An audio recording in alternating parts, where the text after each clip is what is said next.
From our studio at the corner of 8th and Walton in Bentonville, Arkansas, welcome to Saturday Morning Meeting, where we cover Walmart, Sam's Club, and the consumer product companies that are represented on their racks throughout the country and around the world. I'm Derek Ridenhour, and our focus is on insights, trends, and best practices that will help you as a supplier manage and grow your business with the world's largest retailer.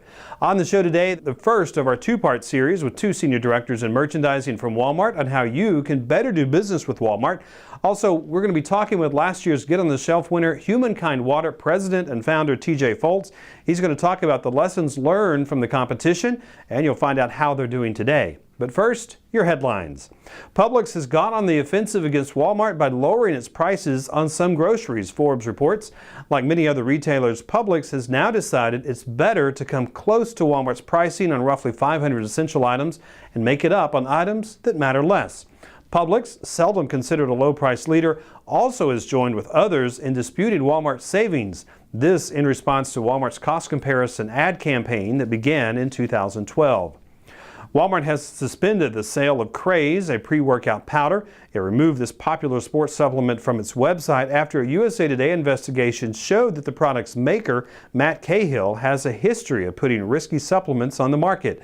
Cahill served a 2-year prison term after being convicted in 2005 of felony charges for the sale of weight loss pills. Walmart Canada acknowledges some growing pains, reports the Leader Post. It explains its flat same-store sales as more the result of store expansion than competition or any food price deflation. Last year, Walmart Canada had a record year of expansion, and this year it's renovating and expanding 9 outlets in Nova Scotia and New Brunswick, as well as adding a full grocery store at each location. A class action suit has been filed against Walmart and TracFone. The claim states they are guilty of deception when they claim that users have access to unlimited data. Instead, customers are routinely subject to having their flows of data slowed or to having their access to data terminated without notice, the suit states. Walmart stores and TracFone Wireless jointly created Straight Talk in 2009. There was a new wave of media criticism of how Walmart and McDonald's treat their entry-level employees. Ad Age pointed to the living wage controversy surrounding Walmart stores in Washington, D.C., and a $640 million settlement of wage violation 5 years ago. In response, Walmart notes the difference it makes in the lives of consumers worldwide in terms of affordability of a broad selection of goods and the many thousands of people it employs, even on a part-time basis.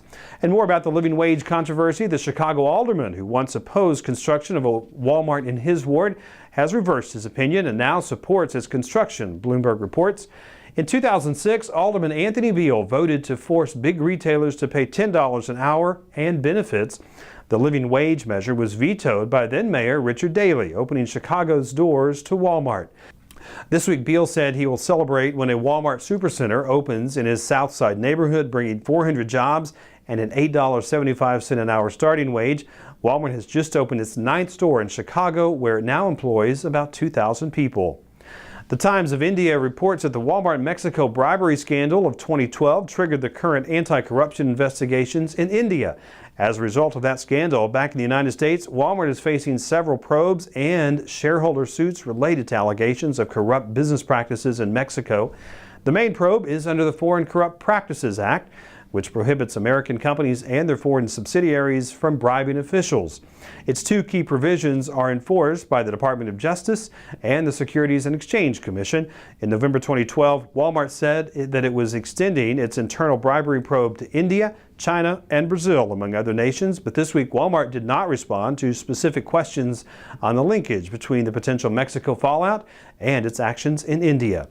Also from the Times of India, Walmart has stopped lobbying U.S. politicians on India-specific issues, something that has been a focus of Indian anti-corruption investigations.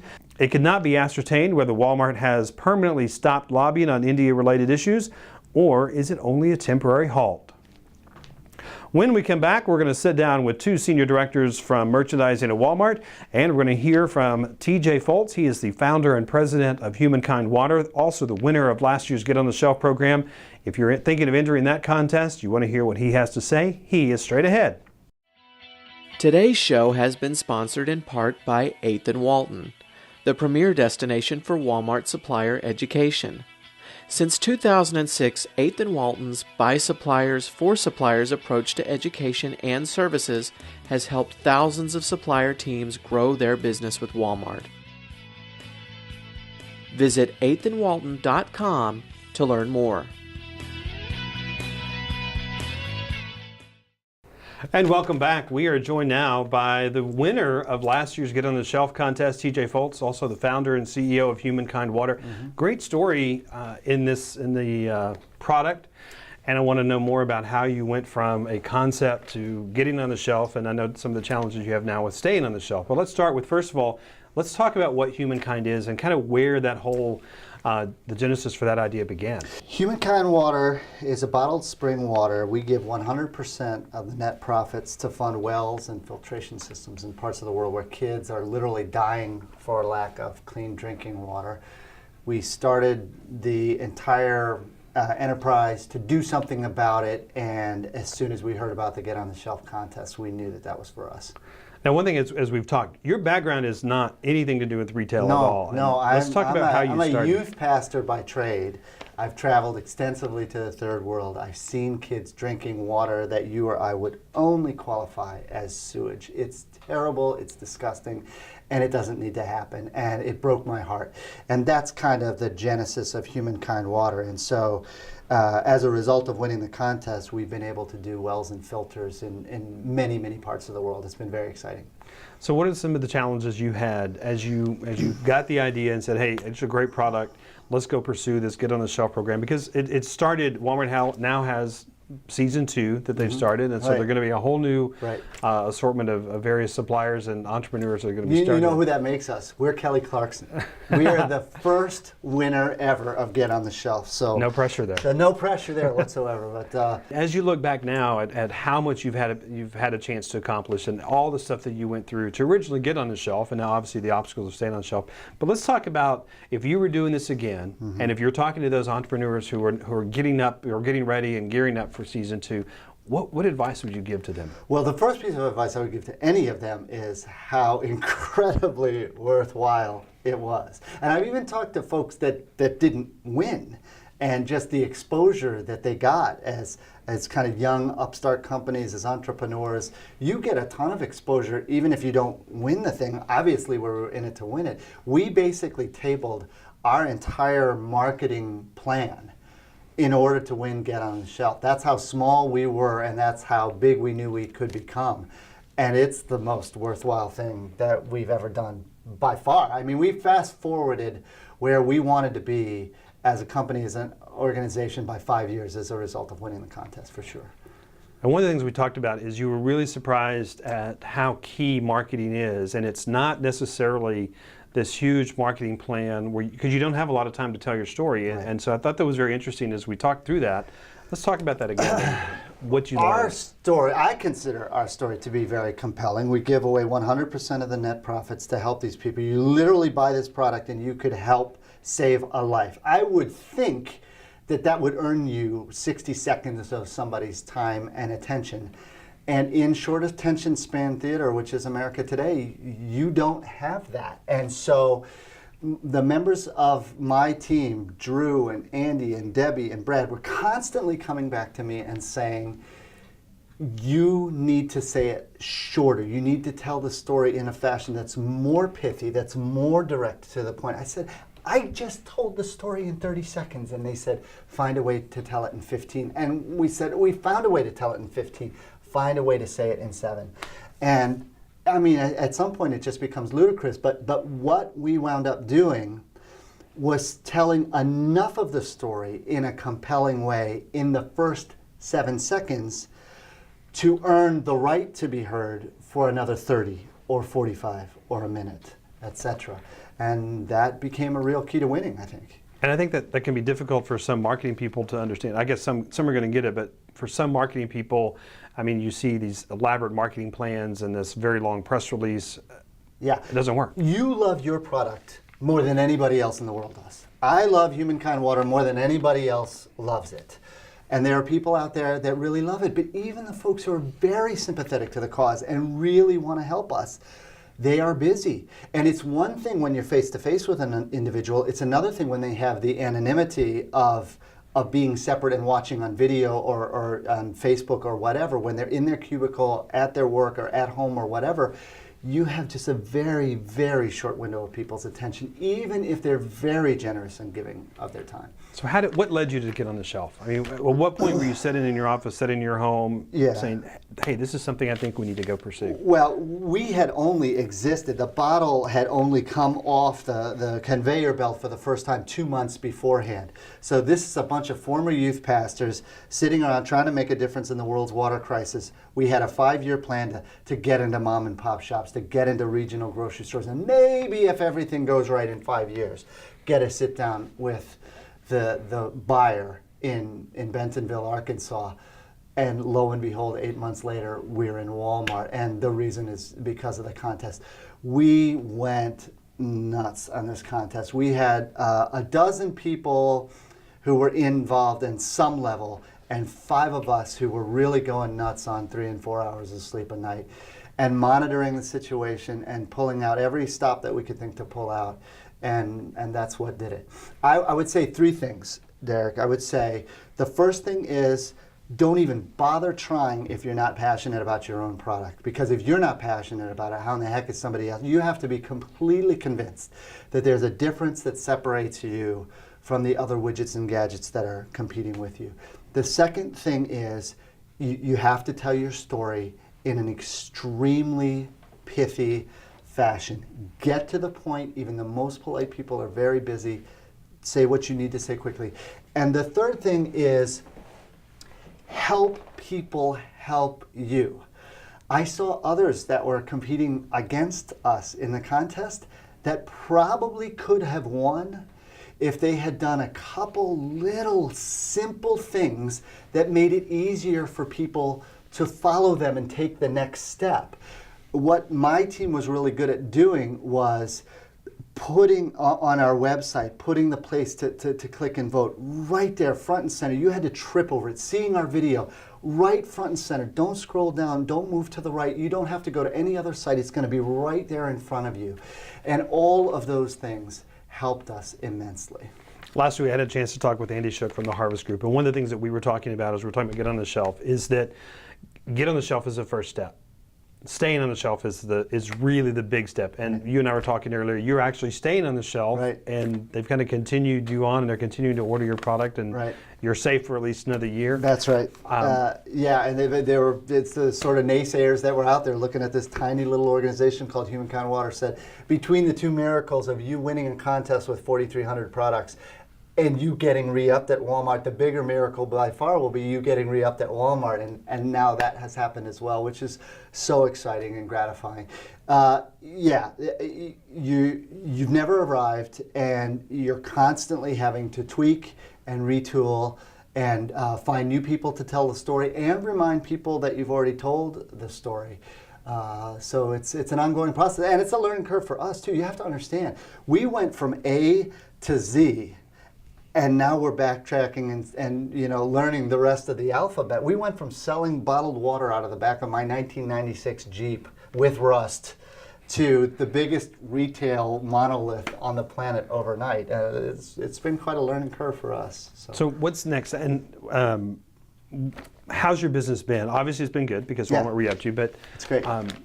Well, I was just in the Walmart in Allentown, Pennsylvania, where Humankind Water is the #1 selling individually sold bottle of water in the entire store, which is so satisfying.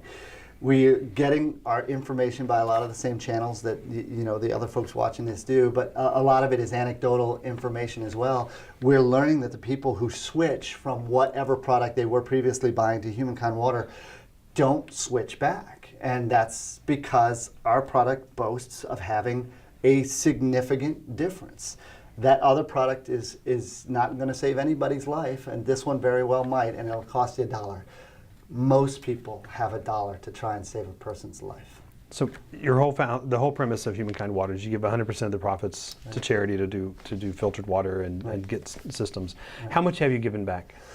So far, we've done 3 filtration systems in Haiti, just did 2 huge wells in Malawi, served thousands of people, 6 filters in Uganda, and we're just about to do 2 more well repairs in India.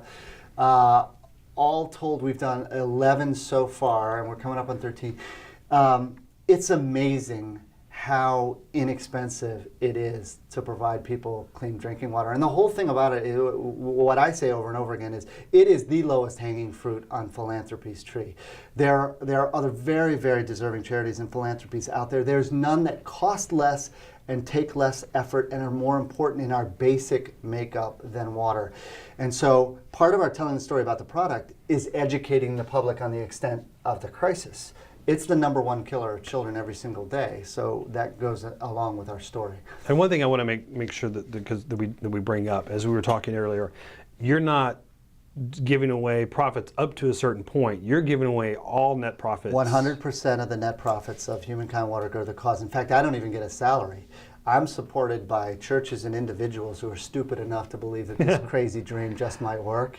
And it's working, and they trust us, and we throw open our numbers so that you can make sure we're doing exactly what we say we do. We have GPS systems that are zoning in on the wells and the filtration systems that we're installing. You can see people who weren't drinking clean water before are now.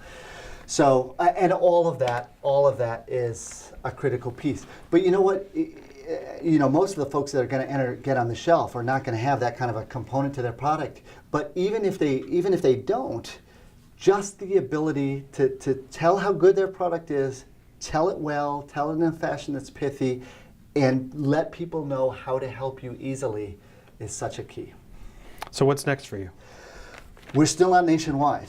We were awarded, as a result of winning the contest, 200 Walmarts in the Middle Atlantic region, from Connecticut down to around Baltimore. And so we need to show the kind of numbers that show that we can expand. We want to go to the Mississippi, and then we want to go coast to coast, and then we want to go global. And we're having, I won't share all of the secret sauce, but we're having some high-level conversations with people that might be very, very interested in helping us do just that. But you also are looking at even expanding, and again, I don't want to go into too much, but beyond the water and doing some other products that will come in similar to this. People really are glomming onto the idea, the simplicity of it. I get it. I buy this water here, and they get that water over there. So there's no reason in the world. The 5 basic human needs are water, food, clothing, housing, and medicine. There's no reason in the world why we couldn't come up with the food product that you buy this candy bar here, and it provides food for folks in need over there, etc. So we're looking into all those things. One major world crisis at a time. We're gonna make sure we got water figured out first. So who's the first person you told about winning? When you found out you won, who's the first person you picked the phone up and called? I didn't even need to pick the phone up and call. I'm a single parent. I have 2 boys who helped immensely during the contest, and I couldn't wait to share the news with them. They were so excited. We danced an Irish jig in the room when we found out that we had won this contest.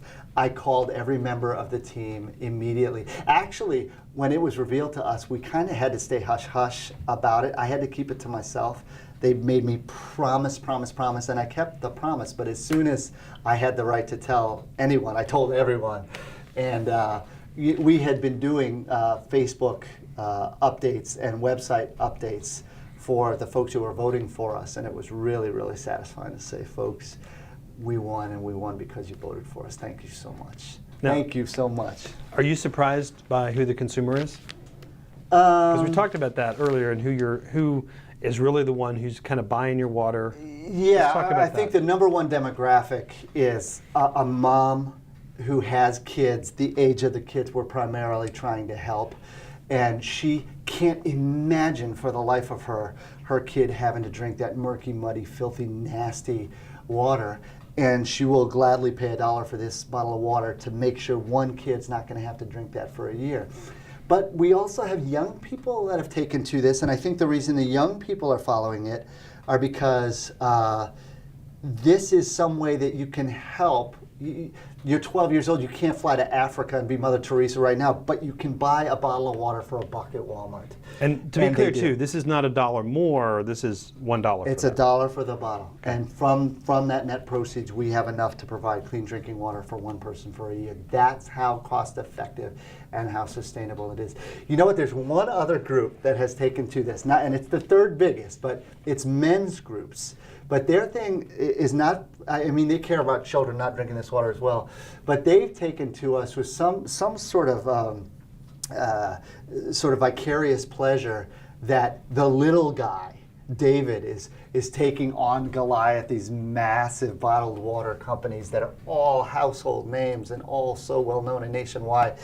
And doggone it, by hook or by crook, they're going to help us be successful. And those volunteers have helped us immensely. And if people want more information, you have a website and Facebook page? Humankindwater.org, and our Facebook page is Humankind Water.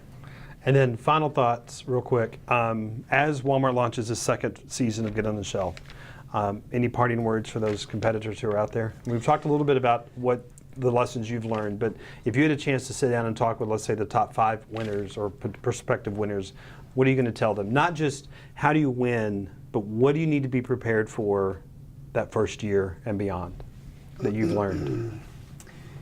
The best teams in the contest were the best reminderers, the best at helping people help them, at reminding people to vote for them.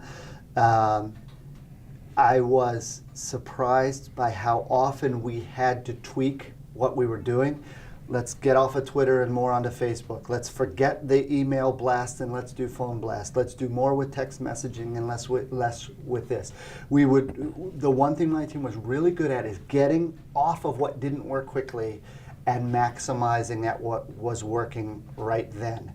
And don't think it's just going to be one horse that carries you to the finish line. It's going to be a whole bunch of different stuff. And we did talk earlier, the social media aspect and how important that was for you. I knew it was important going in. I didn't know how important it was. The Facebook and the Twitter stuff that my team put together for us was absolutely 100% free of charge and helped us more than anything else in the contest. Don't underestimate what Mark Zuckerberg has done for all of us. We had Jim Hayworth, who's the president and CEO of the PBR. Okay. He was on a couple weeks ago, and he said one of the things that he's learned, and he used to be at Walmart, he was the CEO at Walmart for a while, is that you have to really tailor that social message and social media. And for the PBR, it's really grown, and understanding who the consumer is. How are you guys really going after those 32-year-old moms that we talked about? I still have my team regrets and complain at me for not saying it quickly enough. And so we put the message. The best thing that we can do, and the thing that we're constantly getting better at doing for our purposes, is to tell the results. People want to know the end game. They don't necessarily want to see exactly what our bottle looks like on the shelves in Milford, Delaware for the 17th time. They want to see the faces of kids in Uganda who are drinking clean water as a result of the purchase that they so generously went out of their way to make. And so that's the end game. And I mean, that's for everybody. You want, whatever your product is, whatever your widget, whatever your gadget that you're going to try to get to win, you got to show folks the end game of how much better life is going to be with your X than with somebody else's X. So. Okay. TJ, thank you very much for coming in. Thanks I so do much appreciate for having it. me. Best of luck. Appreciate it. We want you to stay tuned because coming up next, we're going to talk with 2 senior directors in merchandising from Walmart. Zach Simpson and Darrin Robbins will join us when we come back. This week's episode is sponsored by Store of the Community. We help grow sales and market share for some of the biggest brands in the world, one store at a time. Visit our website at storeofthecommunity.com. And welcome back. We are joined now by 2 senior directors from Walmart in merchandising, Darrin Robbins in automotive. And Darrin's been around for quite a while. We'll talk about your background in just a minute. And Zach Simpson. Zach, you've also been around for quite a while. Darrin, you started out, I mean, you've kind of done everything, ISD, operations. You've been in merchandising for a better part of 10 years now. Yeah. in meat and produce and frozen, currently in automotive. And Zach, you've been in dry grocery, you've been in frozen, and you're in beverages now. I want to start off by asking you guys, what makes a great supplier? I mean, you've obviously had several different suppliers call on you in different categories. What's the one thing that you've seen, and Darrin, I'll start with you first. Okay. What's the one thing that you've seen that really kind of separates suppliers from good to the great one? So, very good question. Thanks for having us on, Derek. I appreciate the opportunity. I think that when it comes to being a great supplier, things that we're looking for are owning the business, changing the dynamic to the category, and making a value for the customer. That's really what we're looking for. Those great suppliers, they have a great value proposition to the customer. They're going to be able to deliver that consistently, deliver on the fundamentals, fill the POs, make sure we have on-time deliveries. Look at your in-stocks and make sure that we have the product available to sell. Make sure that that product is differentiated enough to the consumer to make a difference for them, to compel them to purchase, and we're filling a need for them. And then also the last thing is really to be looking long term. How are we going to grow long term? Both as the supplier and as Walmart, how are we going to make a difference together in order to grow that overall category and not just move volume around? Zach? I absolutely agree with everything Darrin said. I think what I would add to it is some of the things that I think make the best suppliers I've worked with up here are, one, they're balanced. They understand the Walmart strategy, and they understand how to find congruencies between where their organization's headed and maybe the equipment, the things that their organizations can produce, and where the buyer or the merchant or the leadership is headed. So that's one thing, finding congruencies within the strategy and then leveraging those. The second thing is great people. I mean, great salesmen and women make a big difference. And those are folks that they communicate effectively, they have an analytical bias, and then they find balance between Walmart's strategy and their own companies. Now, obviously, if I'm a Unilever, a P&G, one of the bigger suppliers, that's pretty easy for me to do. I can be selective about who I hire. What if I'm a smaller supplier? How, and resources are certainly limited in terms of the inside data that's available. How do those suppliers compete? And Zach, we'll start with you on that. Yeah, I think those suppliers, you got to compete by understanding where your niche is. And you can compete in a couple ways. One is you got to be more profitable than the national guys. Deliver a product that's equal to or better quality at a rate where the smaller companies may not have the same required returns that a Unilever does as a publicly traded organization. So one, you got to deliver more profitability if it's a comparable item to what's on the shelf out there. Secondly, I'd say that smaller suppliers have to be able to move faster. Whether it's a General Mills or a Nestle or a Conagra or a Unilever or Kraft, those organizations, the ones that work with us really, really well are the ones that move fast. Speed is an advantage for Walmart, and it's something that's inherent in the business model that we believe that with our supply chain and with our operational discipline that we can get products to shelf really, really quickly. So we can get those out there, but speed is something that smaller suppliers can leverage that's not always easy for the larger guys to do. And Zach's absolutely right. And I'll tell you, as a small supplier, one of the things that a small supplier has to be able to do is deliver to the customer a differentiated product. It's that innovation that makes something different. And so if you're a small supplier, and we've got a lot of great small suppliers. Zach and I throughout our careers, we've talked to hundreds or thousands, if not small suppliers, and done business with a lot of them, of really great suppliers who have added a lot of value to our customer. So it can be done, and it can be done extremely well. All large companies today pretty much started out as small companies at some point in time, and they were able to grow that. How did they grow it? They grew it by offering something different to the customer. A small supplier is not going to be able to compete directly with the large guys on scale. They don't have that as a competitive advantage. But what they can do is they can bring in a different niche. They have to do something different. They have to offer something that's a unique product to that customer that those large guys aren't. And when you do that, and you do it successfully, and you're giving that customer a desire to purchase that product, that's when you're going to win. That's how you're going to be different. There's a lot of suppliers that will come in, they'll sit down and talk with us on a regular basis of put the same product in front of us as what we've got on shelf today. And say, well, I'd love to do business with you. This is what we want to do. And as Walmart, it's something we're looking at and saying, well, why would I shift volume just from one supplier to another? And it doesn't make an overall difference to Walmart or to the customer when it's all said and done. We've got to do something different. We've got to be able to offer them something unique that's going to grow the overall category and give that desire to purchase to the customer. One additional thing, if I could just add on small suppliers, I'm sitting here thinking about it. One of the things that has inhibited small supplier growth in my businesses in the past is I have to appropriately value the fact that I'm not going to get the same supply chain service. I'm not going to get the same retail link acumen. I'm not going to get the same insights that I'm going to get from a General Mills. So to Darren's point, making an item for item swap, like it's actually a net negative for me because I have a bias. I'm going to get worse service, get less and fewer insights. And so as a small supplier, I challenge them to, you got to be good enough in the fundamentals of retail link and the supply chain acumen that you guys have to go out and get someone in your company to be an expert in those areas. And so how you develop those skills and the resources that are available to you, it's something that is very important to me because there's real risk in assuredness of supply, timeliness, and insights. Okay. What are some of the challenges that you see for the larger suppliers? Complacency and nimbleness. And it varies, of course, from category to category.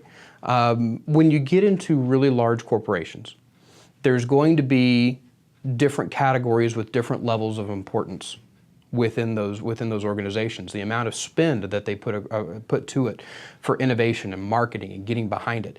Sometimes when you end up in a category, and I won't give examples, but when you end up in a category sometimes that becomes stagnant, becomes stale, we become complacent. That's when the large organizations are vulnerable, and sometimes it's a catch-22, because if I'm looking out and I'm recruiting small suppliers, I'm looking for innovation, I'm looking for newness, I'm looking for something to level set a category, really get it fired up again and get the customer excited about buying it again. Sometimes that's when we're looking at it and going, you know what? That's a category that might not be something that I'm willing to invest back into that space. But that's really when it comes to that small supplier, that's when they have that leverage against the big guys, is looking for those niches and willing to invest and go out in areas where they might not be investing large sums or putting a lot of resources into. That I think is one of the biggest challenges that large organizations have. Some other things that I'd add on, I think Darren's absolutely right, but some things I'd add on to that, commodity volatility is one of them that, you look at where, corn, wheat, sugar, all the core commodities, and I'm a food guy, but you look at where a lot of those core commodities have been, and then how the big guys are electing to spend or not spend, and is it coming back in the form of trade? Are they building brands? Are they accelerating innovation? One of the, and I'm not going to name names either, but one of the trends we see is really bolstered net profit lines on a lot of publicly traded supplier P&Ls, and a lot of that commodity volatility is being leveraged and delivered to their shareholders in the form of profit. And so, innovation is our lifeblood over here. We do really well when we get great periods of new coming through. So that's one. The other thing I think is a major risk or a big risk for suppliers is that, and it's kind of builds upon the complacency piece, but if there's not innovation in categories, your Walmart buyer is going to go find it. If you're not delivering it as a large vendor, your buyer is going to go create it. We have the scale, we can do it. It's a big enough opportunity for a lot of the smaller and intermediate-sized vendors out there that we'll go make it. We'll go try it, and if it's not illegal, it's not immoral, we'll try it. And so, you'll see a lot of the buyers out there trying new things. And so I think that if you're not able as a large company to deliver meaningful incrementality to the category set, then the merchant is in the environment we're in across the street right now in a really focused on if I can't get meaningful incrementality out of my existing supplier base, I have to go create it. I've got to create alternatives and create competition within a category set, because we see when we do that, over and over again, we could give probably dozens of examples of where we've done that. It is a catalyst for the category, and it may hurt some of those larger suppliers in the short term, but it is a longer term catalyst for success when we do some of that. So I think it's a potential risk for some of the big guys out there. What are 3 key expectations that you have from suppliers? And Darrin, we'll go to you first. That's very broad. I'm sure it can't be 15. Only 3. Only 3. Well, if you want to go more, you can elaborate as long as you want. Some of the important ones that I know, own your business. That's first and foremost. Walmart historically, through my entire career, we've partnered with suppliers to grow the business. And it's not something where we are a ship and forget retailer. We want to partner with you. We want you digging into your business. We should be listening to feedback. We should be getting information from you on a regular basis. How do we make our business better? Because we're genuinely interested in that. So owning your business, number 1. Number 2, fundamentals. We've got to have those suppliers that are doing day in, day out, making sure the business is solved. There's so many times we leave dollars on the table because we get POs cut, or we get late deliveries, or a product doesn't show up when it's supposed to, or it's a different spec than it's supposed to. And just getting the blocking and tackling out of the way and behind us, we don't want to spend the time on that. What we'd much rather spend time is how do we grow the category and how do we deliver to the customer that value proposition. So the fundamentals of the business is something they have to have. The third thing, and we've talked a lot about it so far, is innovation. How are you going to change the space that you're in today? It's not a matter of can you come into on shelf along with other competitors and share the volume. It's how do you get on shelf and how do you grow the volume? How do you get that customer to purchase more? How do you add more relevancy to that customer to earn the right for them to purchase more? That's innovation and category development. And then I will throw a fourth one in there, and that's consistency. Mm-hmm. Being able to do consistency across channels, across the entire organization from, maybe it is acumen within Retail Link. Maybe it is acumen within customer insights and understanding your customer and what they're looking for and sharing that information. Maybe it is an innovation and development. Maybe it is marketing and reaching out to the customers. So many suppliers are really good at 1 or 2 or 3, but few suppliers are great at all of them, and bring that consistency across the entire portfolio of talent to bring it day in, day out, not for a year, not for 18 months, but long-term growth, and bring that to the table consistently. Zach? I think it's really well said, Darrin. I'd sort of bolt onto some of those and just say great people who have a sense of urgency, people who are strong communicators, people who have an analytical acumen and an analytical bias, people who want to balance doing the right thing for the Walmart customer with the right thing for their shareholders and their leadership. That acumen for the business is a really important piece of how we go to work. We're not we're a publicly traded company, but we don't have a short-term growth horizon necessarily. Sure, we have quarter-to-quarter goals that are pressure-packed for us, but we want to develop longer-term relationships, and so I think that horizon and that consistency that Darrin talked about is a really important one. Innovation and consistency on the product side is critical, and when a supplier can combine great people and a strong skill set on their side with great products or strong innovation pipeline with an acumen level and a bias for analytics, I think that's a really strong that brings a really strong set of skills to the table.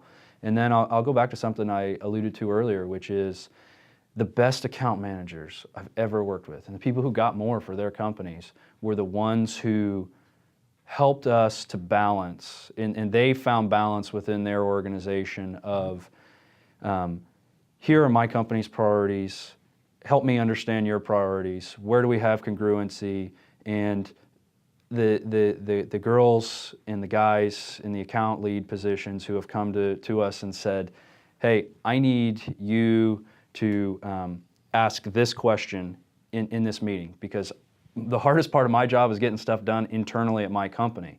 And so that sort of transparency, I think it takes some courage to be that transparent with your buyer. But if you're fortunate enough to have a merchant who is a strong partner, I think you can really make some headway with that kind of collaboration. And the account managers who've been the ones who strike that balance between, I sincerely want to grow the pie and not just shift the share at Walmart, are the ones that I think do get more in the end. I wanted to go back to one thing about innovation. Because one of the things that I hear about and I see is Walmart wants innovation. They don't want Me Too suppliers. I see this in my own business. However, when you go in and say, look, here's an innovative product, the first thing a buyer says is, what's your market share? So how do you what's the response there? If I'm bringing something that is innovative, and we had a chance to talk to TJ Foltz, who brought in Humankind Water as part of Get on the Shelf plan. Obviously, this has no market share and it has taken off. Yeah. But if I'm a supplier bringing you a new item, but I don't have any market share because it is brand new, what's the next step? And how do you get a buyer to put you on the shelf without going out and I know, Darrin, you and I have talked about one of your ice cream suppliers practically giving ice cream away in Florida to get a 20 share, and it worked out well for them. Obviously, you wound up adding them, but is that a key strategy that a supplier needs to consider? It's one of the things as we look at adding IRI and Nielsen data back into Walmart and us contributing in there, that we in leadership have to be guarded against, is this bias that, oh, it's not in the syndicated data, so it's not a relevant product line for us. And so it's something we do have to remind the buyers of, that there's value on both sides of that spectrum, what we're not carrying that's in the market and what's emerging. Now, new is the lifeblood of what we believe drives energy in our stores. I mean, in an EDLP retailer, you walk down an aisle that doesn't have, a tag every 6 inches. It doesn't have blinking lights. It doesn't have someone standing there handing stuff out.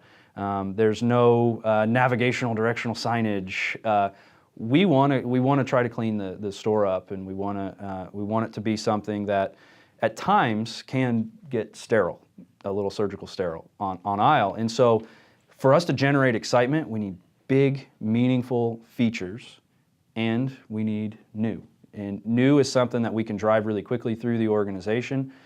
So understanding the importance of new, you also then as a merchant have to be balanced between how am I managing the core of my business with how am I pursuing incrementality and emerging trends and not getting over-levered in things that may be a little too out there still. And so, for me, it goes back a little bit to, I was fortunate enough to be, on the frozen vegetable desk when Steam Fresh Veggies came through at that time, and around the orange juice business when many years ago. Wow. Simply OJ came through with Coke. And you look at some of those meaningful, whether it's a packaging innovation or a product innovation, and some things you look at and go, yeah, that's really going to work. Holy cow. And especially when you've got a partner and you can manage the risk that way. What I think Walmart doesn't want to do is to get overly levered in a company that may get into a cash-starved position if we get in too deep and then realize that it's not working. So the potential for failure on a new item, if it doesn't work, what kind of position are we putting this vendor in? And that's something I think as a vendor who may have a potential new item, helping your merchant understand the opportunity cost for your organization of, hey, if we try this and it doesn't work, we're going to be fine. Like, we're going to be solvent. It's not going to be an issue. Walmart, you're not going to, you're not going to put us in a position that's going to be overly detrimental, because we are very sensitive to that, and the magnitude and the scale with which we operate on has in the past had a negative impact on some companies' P&Ls. I think it's a very good question, and syndicated data is a tool. It's one of the tools that we use in an arsenal to go and make the choices that we do. I mean, at the end of the day, one of the fundamental things, when I meet with suppliers so many times, Walmart is viewed as this huge faceless corporate entity and unapproachable, you can't speak to the buyers, you can't speak to the DMMs, you can't speak to whoever. And the reality of that, and you've experienced this as you've grown up in Northwest Arkansas as well, that's just not true. Sam said in '62 when he started the first Walmart store, he was going through, Walmart is nothing more than a group of ordinary people doing extraordinary things. Every day, the two of us, we go home to beautiful families, just like everybody else in the U.S. Well, and one thing, I want to real quick, one thing about the both of you, I think that makes you unique in what you're doing is, Darrin, you're married to Sandra's been a supplier for probably 15 years now, came out of Walmart. Zach, your dad, Ken, has been on the show here. He works for Clorox. So I think you guys are probably better positioned than most people that I've met over and have worked with at Walmart in that you have somebody who's keeping you grounded saying, hey, from the supplier side, here's how that's coming I'm across. married to a supplier too. Okay, so I mean, you guys, you know better than anybody. For full disclosure, my wife is in sales for a supplier in a completely different business unit that has nothing to do with what I've ever purchased before. I don't even know her buyer, truthfully, and so it's But the point is, completely separated arms length. I do want to throw that out there. You're hearing the same thing that we're going to hear on supplier side, and I'm sure your wives go, "What are you guys thinking over there?" Or can you believe? Absolutely. So I'm sure you're hearing it. But at the end of the day, the buyers are folks that have families that go home, they come in, they do their job, and we do it the best we can every day. Are we going to do it 100% perfect every day? No. But we're just real people. I mean, we're real people trying to do the right thing. And we've got choices. We've got to make choices. That's what we're paid to do. We're paid to make choices. There's a finite amount of space that's on that shelf. And we have to choose what items are going to go onto that shelf. You have choices that you have to make in your life. You have to choose who's sitting here in these chairs, and whose lens do you make those choices through. When you're deciding who's going to be sitting here in these chairs and talking, you're making that choice through the lens of your audience, your customer. That's what we try to do every day is look through the lens of our customer and try to choose those items that make the most sense to go on shelf. That's a very long setup for coming back full circle of what you had asked in syndicated data specifically. How do we make a choice with that? How do you, as a small supplier that has a new item that comes out that doesn't have market share, how do you get on shelf? And the answer, I think, is two things. Is it an item that has been out there and just not selling? Is different than a brand new item that's coming to the marketplace that is being introduced, doesn't have share because of that, and is fundamentally different than everything else on shelf. Those are two different things. If you've got something out there that's been available that just isn't selling, you just don't have market share, I don't know that makes sense for us then to take it and put it on. Why? Because the customer's voting. If you don't have market share, and if it's out there in the public and the customer has the opportunity to buy it, and they're choosing not to, then putting it on my shelf isn't going to fundamentally change that dynamic. On the flip side of that, and Zach spoke to it very well, there's times as a buyer when you're sitting there whether it's in the supplier room across the street at the office, whether it's in a supplier's headquarters meeting with their product teams, when you're sitting there, there are times that something gets put in front of you and you're just like, oh, done. It's going to work. That's it. That's going to work. Combined, we've got almost 30 years of retailing experience here. You're not going to hit it every time. Yeah. But you get a feel sometimes of what's going to work. And I'll tell you, there's been a lot of times I've looked at an item and said, that is a fantastic item. I absolutely love it. It's not going to sell.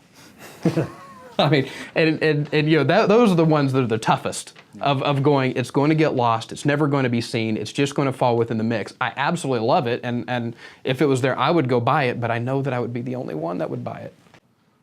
Okay. One other thing I'd add to the new item discussion is, some of it depends on the industry that you're in. So if we're talking about new age beverages, or we're talking about flavored water, sparkling waters, like the amount of new items and the critical mass of new items and launches coming into that space, like you gotta be a heavy hitter to get in there. I mean, that is a rapidly churning, high test environment where we should be testing a lot of stuff, because whether it's coconut water or it's functional beverages of some kind, like there's a lot of rapid change happening in that space. So, you know, you got to realize there's a massive volume of items coming in there competing for that share of voice.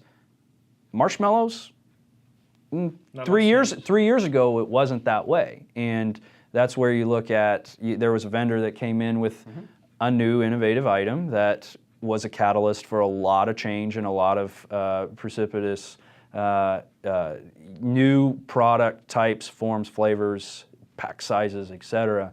That was really a catalyst for growth in that case. So a lot of it kind of depends on the industry How crowded mix the space and the opportunity cost of, like, okay, you know, how much am I testing? How critical is testing, and how critical are new items to the health of my portfolio? Be sure to join us next week for the continuation of our conversation with Darrin and Zach on how you can become a better supplier to Walmart. And also coming up next week, we're going to sit down with some members from Collective Bias and talk more about social media and branding that every supplier needs to know about. That's all coming up next week on Saturday Morning Meeting.